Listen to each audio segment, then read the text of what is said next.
السلام علیکم جی، خبر شامل کریں گے شریف گل خاسقیلی بیورو چیف کی حالیہ بارشوں اور سیلاب اور مچھر مار سپرے کی کمی کے باعث ملیریا خطرناک حد تک پہنچ گیا ہے اور لوگوں کو ملیریا کے ہزاروں کیسز کا سامنا ہے۔ اگست کے مہینے میں 56,060 لوگوں کا معائنہ کیا گیا اور ملیریا کے 32,326 کیسز کا پتہ چلا۔ ٹھٹہ میں وفاقی اور صوبائی محکمہ صحت کا اجلاس ہوا جس میں فیصلہ کیا گیا کہ گلوبل فنڈ کی جانب سے ٹھٹہ میں لائے گئے 60 لاکھ مچھردانیاں بھی غائب ہو گئے۔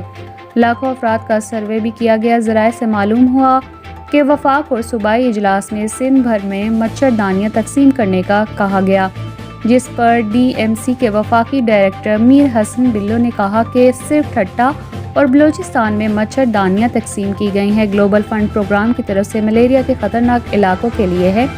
اجلاس میں معاملے پر اتفاق نہ ہونے پر میر حسن بلو نے احتجاجی بائیکاٹ کیا، جس کے بعد وفاقی اور صوبائی ہیلتھ کمیٹی نے میر حسن بلو کا بائیکاٹ کیا، جس نے انہیں گرفتار کر لیا۔ گلوبل فنڈ پروگرام کے تحت تمام مچھردانیاں ٹھٹہ اور بلوچستان کے علاقے میں ہیں، کیونکہ ملیریا سروے کے بعد معلوم ہوا کہ یہ علاقے ملیریا کے حوالے سے انتہائی خطرناک ہیں۔